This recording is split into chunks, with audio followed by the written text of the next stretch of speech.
In a quiet village surrounded by hills, there lived a farmer named Raghav. He was hard-working and honest, but he had one fear: storms. Every time dark clouds gathered, he would avoid the fields, afraid that strong winds or heavy rain would ruin his crops or harm him. One year, during the monsoon season, a massive storm was predicted. The villagers were worried, and many fields had already been damaged. Raghav's farm, which he had nurtured for months, was also in danger. He wanted to save it, but his fear of the storm held him back. That evening, a village man came to him and said, "Raghav, fear is natural, but if you run from it, you lose everything you care about. Courage is not the absence of fear. It is action despite fear."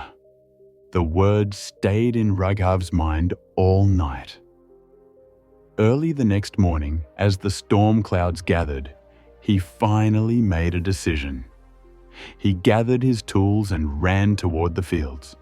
Rain poured heavily, winds howled, and lightning struck nearby, but Raghav focused on securing his crops. He tied loose plants, strengthened fences, and guided his animals to shelter. At first, every thunderclap made his heart pound, but step by step, he pushed forward. He realized that fear was trying to stop him, but courage was stronger.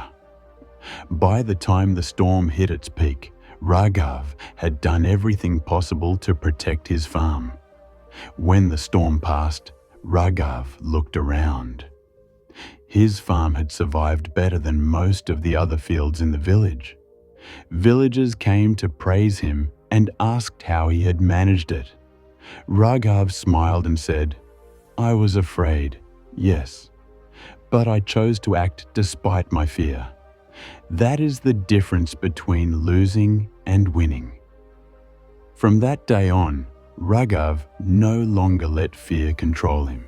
He faced challenges bravely, experimented with new farming techniques, and inspired others in the village to face their own fears. His courage reminded everyone that fear is temporary, but the rewards of bravery last a lifetime. Fear will always exist, but courage is choosing to act even when fear is present.